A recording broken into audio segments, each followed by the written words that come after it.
Morning, good morning, good morning, good morning.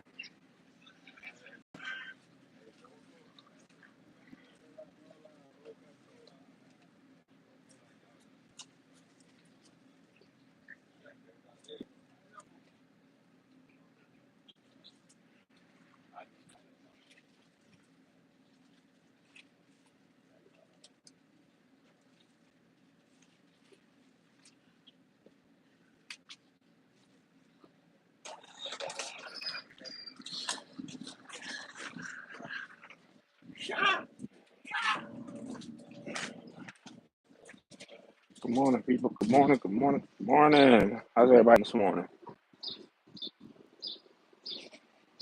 I hope y'all having a blessed day.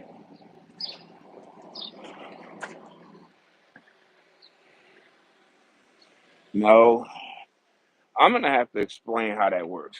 So, when you see how you have the live timer at the top of the screen, that means I'm live and in living color. That means I'm talking to you now at 8:21 Eastern. But when you look on my thing and it says premiere, that's when I'm not actually live. That's just my video premiering as if it's live for the first time.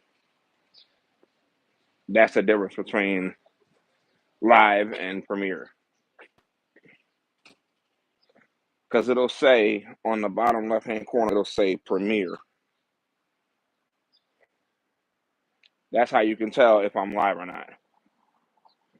But if I'm live like this, usually it'll just be me like this. But if you see that like my intro's playing and you see a video and it starts out and you hear the explosions and uh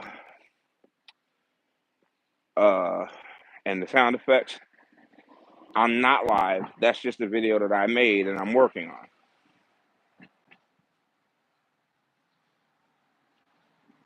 Shogun 2030, what's good? What's good? Good morning. Good morning. What's for breakfast? Egg and cheese sandwich with salt, pepper, ketchup, mayo, and trying to think of a drink that I can get so I'm not drinking soda. But you know I'm gonna keep the. Oh, of course I do. I know you are. Well, we getting down to it. Lost me a. I'm sorry. He said you lost me a ketchup. Okay. What would be your perfect breakfast sandwich? Let me know. What would you or would you not put on a breakfast sandwich? For me, it has to have mayo because I hate a dry sandwich, and it has to have a little bit of ketchup. Not a lot, just a little bit. I'm not a big fan of ketchup. East Coast stroll. Yeah, just strolling. Went and give me some breakfast. The kids are knocked out sleep. They had a long night. All they wanted to do was stay up and watch TV, hang out with dear old dad.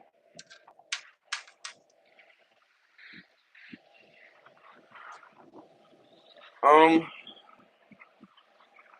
really not much to talk about. Um, the Diddy trial. They talking about having closing arguments. They get ready to close their case pretty soon. So I even heard estimates that this case is going to be handed to the jury by Thursday. So yes, I'm in Philadelphia. Philly, Philly, Philly is my hometown. In case you didn't know, they talk about closing this case by Friday. Hold on 1 second, y'all. I'll be right back. Okay, I'm back. Yeah, they said that case might be. They might send it to the jury by Thursday, if not by Friday. I think they'll start jury deliberations no later than Monday. So, yep, he played around and he got burned. Plain and simple, he got burned. You got any BLKs? All right, let me get 4 blacks then. Blacks. Black them out. Wine. That okay.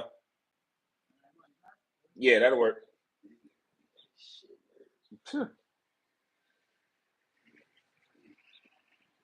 Not at all.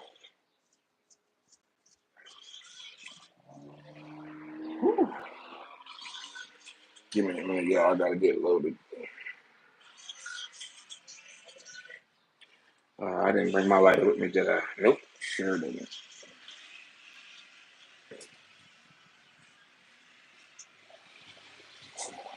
Yeah.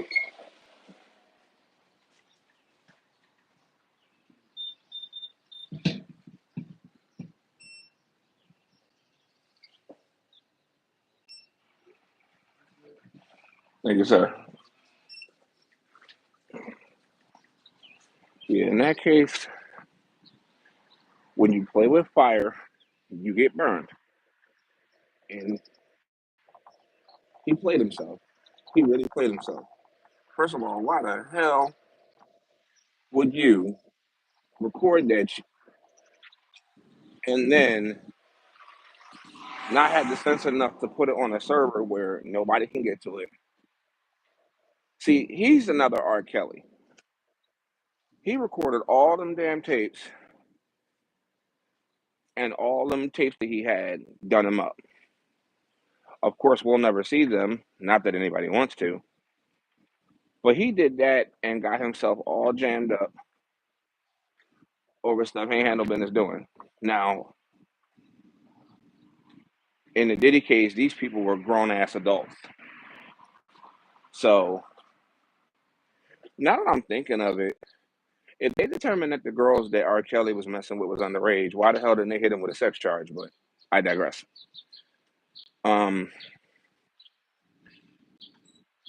you're a grown adult making videos with other grown adults, and you thought that was cool to just leave that up on the server and just have it. That's crazy. You like didn't realize there were forensic professionals that do this stuff for a living that can go on hard drives and pull out stuff that you even deleted. That was stupid, and he knows it. And now he got to pay the piper. He got to pay, and it is what it is. If he is found guilty, his empire is done. All that bad boy reputation is gone. And when I say bad boy reputation, I'm talking about his record label. They are going, I'm telling you, there is not going to be an urban radio station that is ever going to play a Diddy record ever again. At least I hope not. If I'm the program director for Hot 97, I'm like, no more Diddy. No Diddy records, nothing even including Diddy. Is that going to happen? I don't think so, but here we are. Hold on, let me read the comments. Morning. Anyway, not much defense for Diddy then. I think they know it's done for him, but I think he's convicted the leader of Voldemort upon him. You know what? Trump already said that he might pardon him, but I hope not, but we'll see. What are you doing out so early, bro? Still nursing a cup of coffee. You done out and about. Look, let me tell you something. I'm normally getting off of work around 7 a.m., but this was my weekend off, so I ain't got nothing to do. I got the kids, but them two Negroes asleep. So I figured let me get up, head on over to the store, get some breakfast, get my day started with a little bit of vlogging. I'm trying to make this social media YouTube thing work. So early bird gets the worm, I guess. Diddy got a dose of FRFO. Uh huh. He played with fire and now he's getting burned. He wanted to blackmail everybody so you can control them. Yeah. But my thing is this. With this entire trial, my question is, where are all the co-conspirators? How come they're not getting charged? See, the prosecution think they slick. They want him so bad that they're willing to forego everybody else. Because you notice a lot of these people that are in this situation that took the witness stand got immunity deals. So they can't be prosecuted for anything they say on the trial. Same with the YSL trial with Woody. Everything he said on the witness stand, including him going to some other rapper's house and QQ and everybody, he got immunity from that. He said that in open court, and they can't do nothing about it. They can't do nothing to him. So the mule, the chemical mule, he got an immunity deal.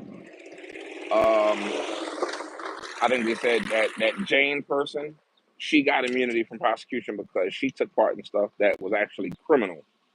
So her in exchange for her testimony, they said, we can't really do nothing to you.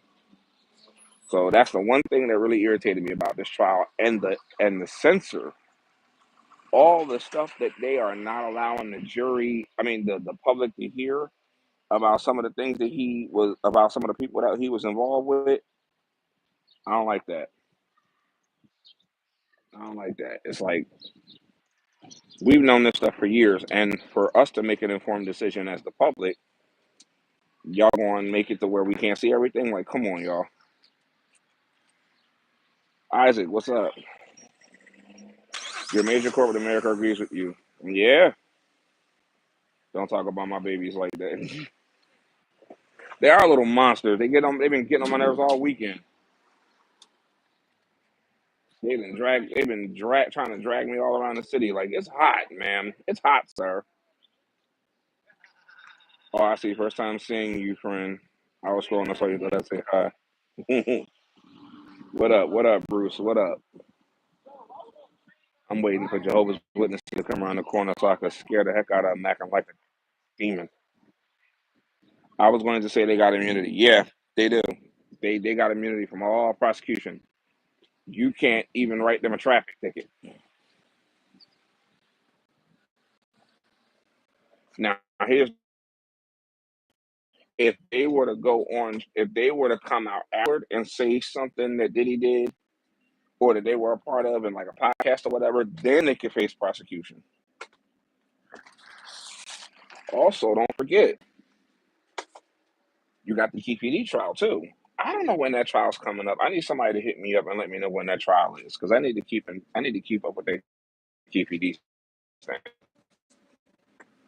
because that's a factor. Well, no, I don't think it'll play a factor because this trial's gonna wrap up before that trial even starts. So I don't know. I just know that there's gonna be a lot of people falling in the next 18 months with these lawsuits and these criminal charges. There's gonna be a lot of criminality concerned. One second, y'all. Hey, mommy. What up, man?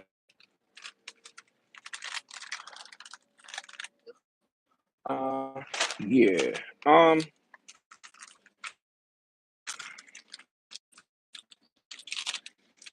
Take a piece of your. Oh, y'all ain't got my caramel. Oh no, this is a crime. Y'all had to forgive me. Give me 1 minute. I just got to do this real quick in the store.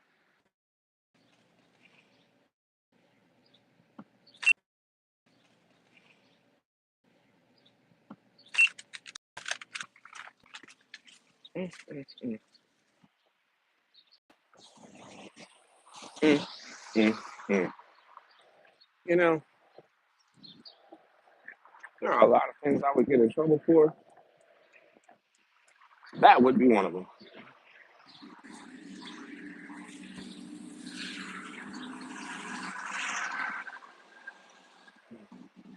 I would make an enemy of her parents, but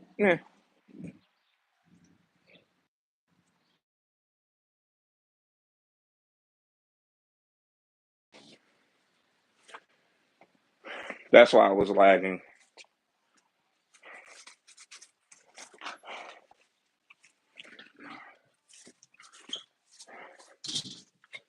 That's why I was lagging because I had to do something. Whew, it's hot.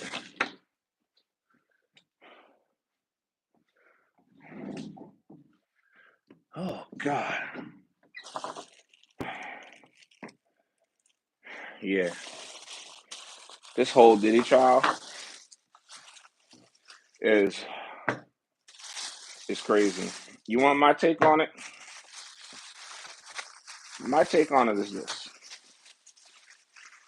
Is Diddy done? Hey, Claudia, how you doing? Is Did is Diddy done? Absolutely, he's done. He's done. In the court of public opinion, he is absolutely cooked as far as having the evidence against him, as far as what we know in the public. We know and we see what he did. We saw what he did to Cassie. We saw what he's done to other artists. We saw what he's done to people who cross him. Ask Charlemagne the God from the Breakfast Club. Ask Charlemagne.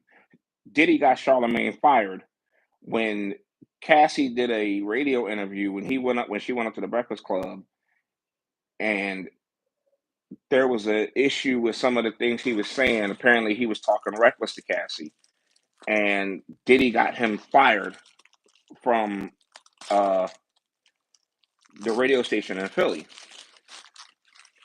He was supposed to be here in Philly doing. I vaguely remember it was some type of radio thing he was supposed to do for one of the radio stations. I want to say it was Power 99, and he barely even got to be here like that because Diddy called up the Clear Channel and said, "Look, he got to go. Either he goes or y'all don't get no more Bad Boy artists." And at the time, Bad Boy was everywhere. I mean, he had the culture. That means no more the band. That meant no more Day 26. That meant no more Donnie Klang.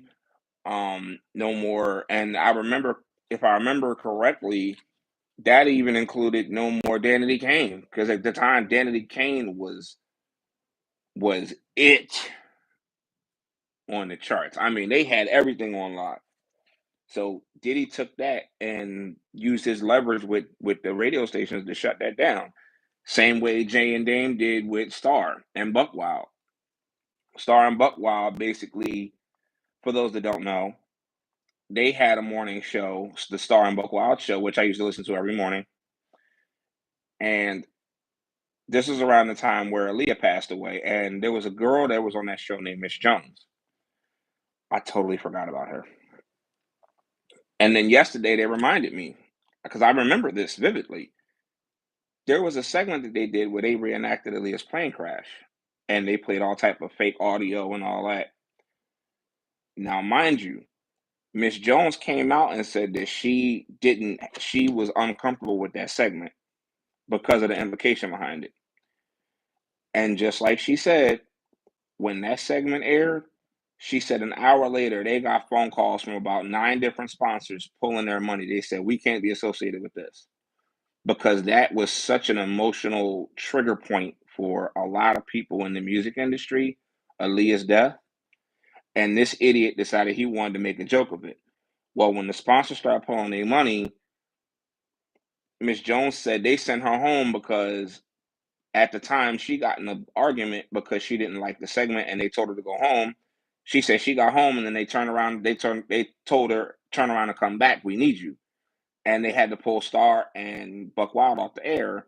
Well, come to find out, it's being alleged, and Miss Jones isn't denying this, that supposedly Jay and Dame called called the people and told them, look, either you pull them or you're not gonna get no more Rockefeller artists. And at the time, Rockefeller had the top 10 on lock. urban radio was playing Rockefeller records like it wasn't crazy. Imagine what would happen if they couldn't play Rockefeller artists. That would have been the end for them. So Star and Buck Wild had to go. The only problem was after that was right after that happened, 9/11 happened. Everybody forgot about Aaliyah. Everybody forgot about the Star and Buck Wild incident, and that's the only thing that saved his butt was the 9/11 incident. Star and Buck Wild would have been off the air forever had that incident not happened. Now, Karma's a bitch because look where Star is now. No urban radio will touch him. No terrestrial radio will touch him. Sirius Satellite won't even deal with him. He's doing YouTube content. He's in a YouTube space. So he's not even in our world now. Thank God. I never liked Star. Never liked him. Never liked him at all. His voice was annoying. He comes off as an Uncle Tom, and I never liked him. Um. Oh, thank you, Timoni. So, if I remember correctly, again, there was an incident with Diddy and Wendy Williams. Well, Wendy Williams did an interview with somebody. I want to say, was it? It couldn't. It wasn't Cassie. It was an interview that Wendy Williams did with somebody, and um, basically she was talking about Diddy, all crazy.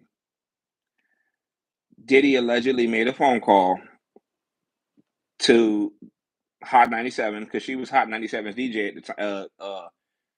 She was on Hot 97 at night. Was she in New York or was she in Philly at that point? I can't remember. I remember she did the Philly joint. She was in Philly doing like a syndicated radio show. Because I remember she had a little segment at the end where she played a little jazz joint and she had a little rumor thing where she was talking about rumors and hearsay in the hip hop industry, and she was very controversial. I remember she did the radio show at night because it would always come on late at night. And she said something about Diddy, and Diddy allegedly made a phone call and said, I'm in LA. By the time my plane lands, Wendy better be gone. And sure enough, the next day they called her in the boardroom and told her, yeah, we got to let you go. We're going to go. Okay, right. She was in New York. Okay. So by the time his plane landed, he told them either she's gone or there's no more bad boy artists. And you had, I think this was also around the same time. This was right before Siegel went on trial for the attempt murder charge. I think Beanie Siegel was involved in some sort of incident in South Philly, and there was rumors and there was all type of extortion complaints, and somehow or another that led to Siegel trying to delete dude, and he was on trial for his life. This is right before that trial started, but at the time, the Young Gunners had the charts on lock with their single. Freeway had his album that just came out. Oskino had a couple hits, and they were everywhere.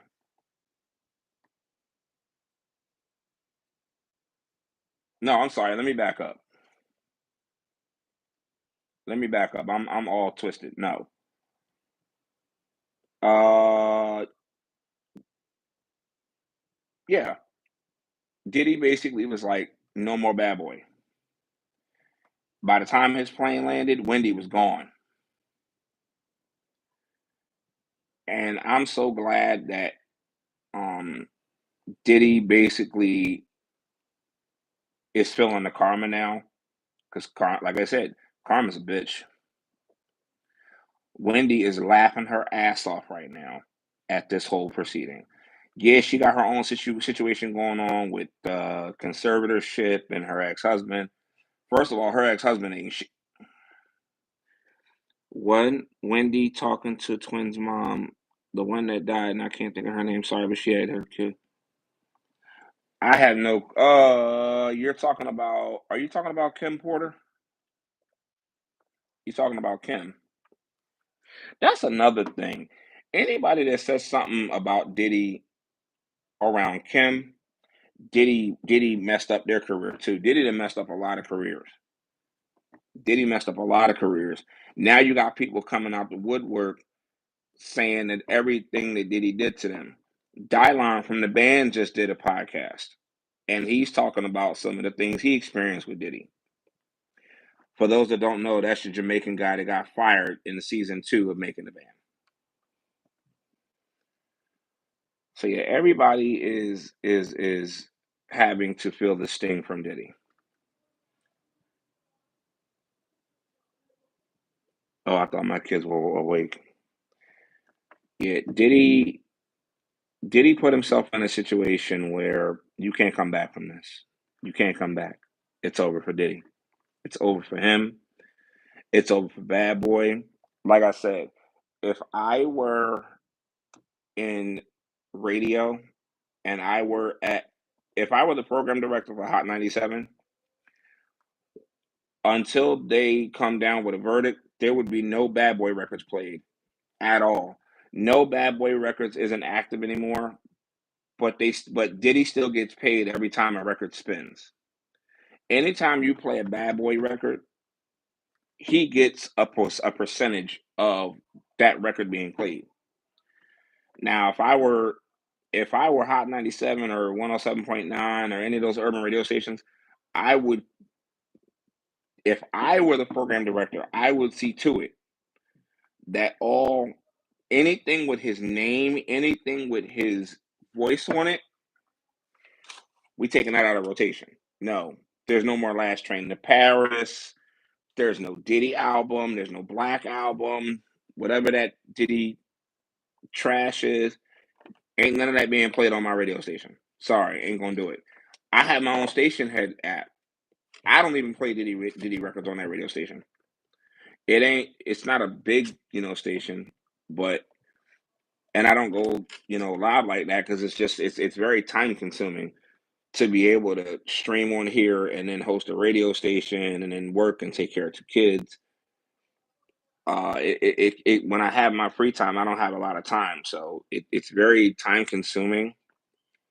Um, I'm gonna try to get into it a little more. I try to play a mix of hip hop and R&B, but on my radio station, I really just try to focus on the old generation of hip hop, the Nas's, the Jay Z's, the Beanie Siegels, the Big L's, the Run DMC's. I try to go back in the time. I'm actually gonna update my radio playlist to try to push out more music, um, and try to get on the radio more. It's just like I said, it's very time consuming. But I am gonna plug it on here. My kids just awoke.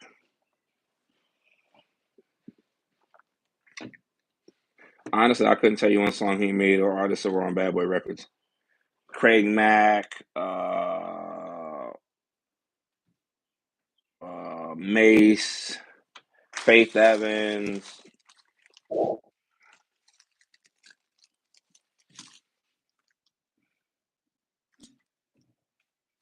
Hold that.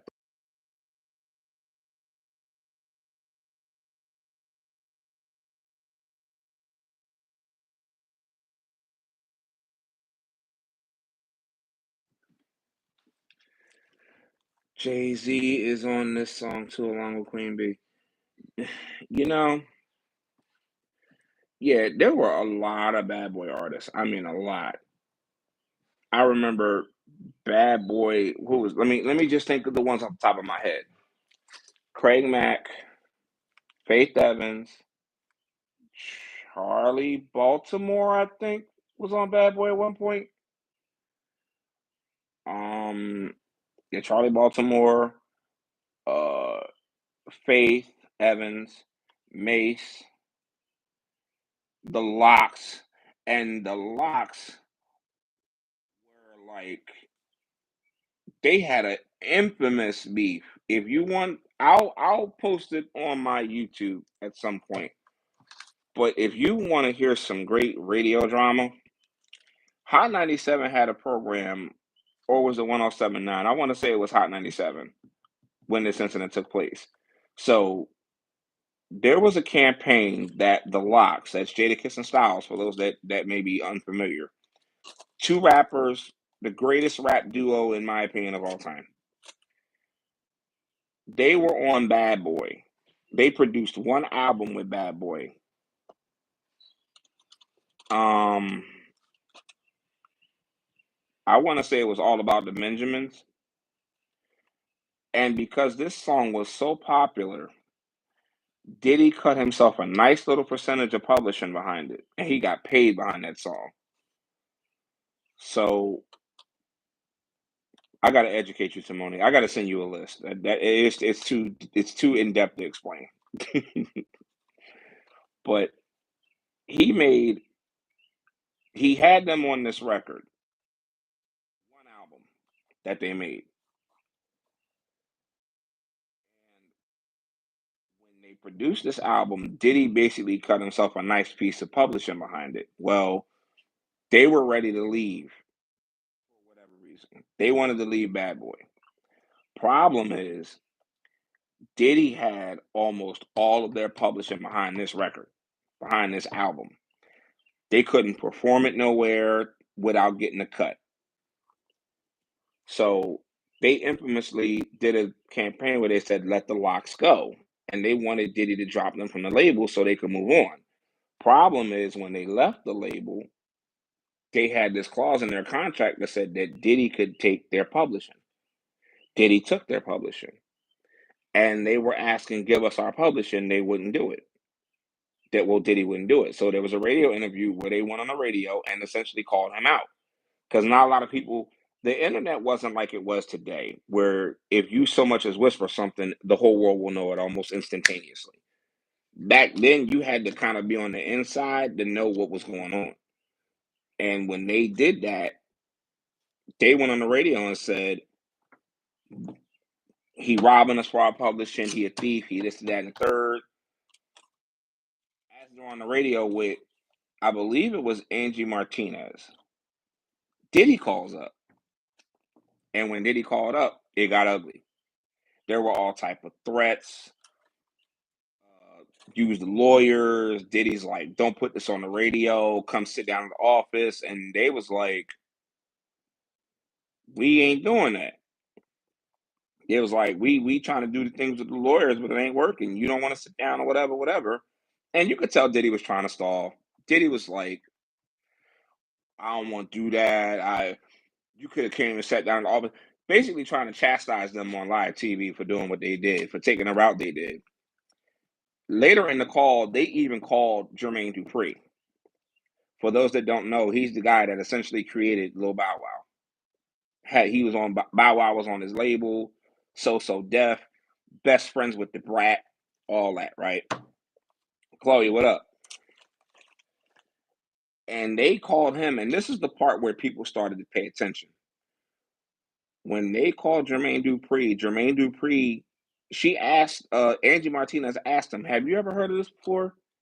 And even Jermaine Dupri was like, I ain't never heard somebody owning somebody publishing for all of somebody publishing for 20 plus years.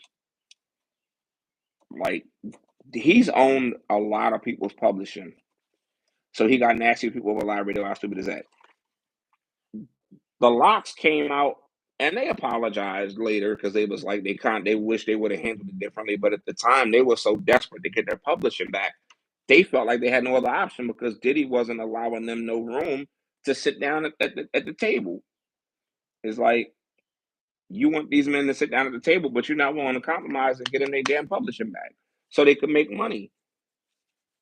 And what's called him, Jada came out and said, he was like, yo, he's like, I had to do a couple I had to ghostwrite for a few people to make some dollars. He's like, I can't make no money off of y'all because anytime I release something, now mind you, he had their publishing for years. And they had to do a lot of mixtapes and things of that nature. They had to produce certain things where they couldn't even make themselves songwriting credits because Diddy would have got a cut of whatever they did. If they would have did a full length album on whatever label they did, Diddy would have had to have taken his cut first before they even got it. So yeah, they were pissed. They were upset. Jada made a remark about something about a safe and a refrigerator out of a 30-story window, and it got a. I think the comment was in so many words. How can you stop a refrigerator being thrown out a window? It was the way he said it, and even Styles P was like, "All right, yeah, my man was wrong for that."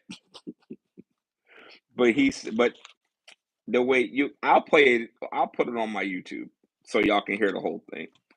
But it was actually quite funny the way that they tried to pressure Diddy to come sit down. I mean, later on they actually got what they wanted, but it came at a huge cost to them to try to get. Oh, that's another thing. When they were on the record, I think if I'm not mistaken, Styles P said they had to pay half a million to get off the contract because Diddy wouldn't let him go. And so essentially he extorted them and told them, "Give me half a million and I'll sign the papers right now releasing y'all from Bad Boy." But they were under the impression that with that came there when they signed that contract when they forked over 500 grand that they were going to get their publishing back. And he was like, that's separate. That's not a part of that. So yeah, they were pissed. And they went on the radio and let them know about it. But yeah, I got sidetracked. I'm sorry, y'all. Y'all had to forgive me. It kind of happens. But yeah, this Diddy case is supposed to be wrapping up soon. I just saw an alert. Hold on, let me see what that alert says. Okay, so trials resuming for Diddy. They're going back into court. They had off the last couple of days. One juror got vertigo, and then the 19th was Juneteenth. So they uh they pretty much dismissed court for the weekend, and now they're back. I'm expecting this trial to come to its conclusion at some point this week. I'm sorry. I'm expecting the jury to get their hands on them, basically to put it in the jury's hands by this week. So at some point this week, it's going to go to the jury. And if you're expecting a short deliberation, this isn't the trial for you. No, this was for Law and Crime, not an inner city press alert. I actually had to I had to take them off my alerts feed because he's tweeting so much I couldn't read it all. So that's mm-mm. I said, you know what? Let me just go on there and just read his thing, and then I can scroll through it at my leisure instead of getting alert and alert and alert and alert every 20 seconds. So, um, if that's it, then that's going to be it for today. I will attempt to come on here later on. Uh, I'm sitting here looking at this food and I'm hungry. Um, you guys, check out check out the trial. Go to Law and Crime TV on YouTube. They'll catch you up if you're not caught up on the case. They'll catch you up pretty quick. It's a lot of information to go through, but it'll be worth it. I can't believe they're almost live tweeting. Well, guess what? They got to. I'm mad that this case is not being tried in front of cameras, but you know what? Even if this wasn't a federal trial, this case wouldn't have saw the light of day. There would have been no cameras allowed because that's a lot of details that they don't want out. There's a lot of names in this case that they didn't want exposed. And I think that was the predicate for them even doing this trial, was that the witnesses that they had didn't want to come forward and wanted to be Jane Does and John Does. This trial was never going to see the light, even if it was a state case. So that's that. I'll hit you guys up pretty soon. I love y'all. I know, but I thought electronics weren't allowed in the courtroom. They're not. They're not. What's happening is um, some people are coming out, and basically people are going in and out. What they're doing is they have an overflow courtroom. So there's the regular Justice Center, and inside the Justice Center you have a courtroom, and then you have the overflow court, which is usually empty. unless there's something going on. But that's the overflow court. So the main court is probably, I don't know, let's just say for numbers, let's just throw a number out there, 120 by 150.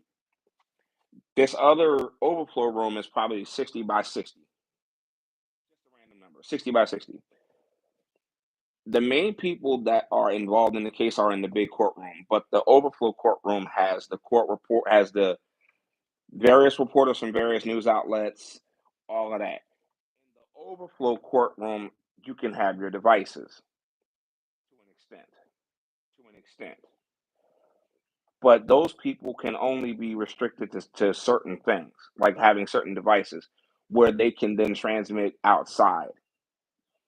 Like they can't take pictures or nothing. But you have people outside the courtroom who can then go outside and tweet. Like you notice whenever people are reporting, they're reporting from out from they're inside, but then they go outside. People are ferrying information from inside the courtroom outside to the press, which is why Law and Crime TV and Inner City Press and all those guys can actually tweet it. So that's how they get away with that one. Um, but there you have it. Okay, I couldn't figure out how they were doing live tweets basically. Watch the Law and Crime network. They'll tell you how they're doing it. They actually explain how they're able to do it. I'm gonna jump out of here. Y'all have a good night or have a good day wherever y'all at in the world. Be safe and stay out this heat. If you in a region where the heat wave is excessive, stay home. If you ain't got to work today, keep your ass in the house. Crank that AC. Work it overtime. It's too hot to be out here in this mess. If you're going to the beach, I can't say that. If you're going to the beach, enjoy the water. Check out the girls. Get you something off the grill. Have a good time. Peace.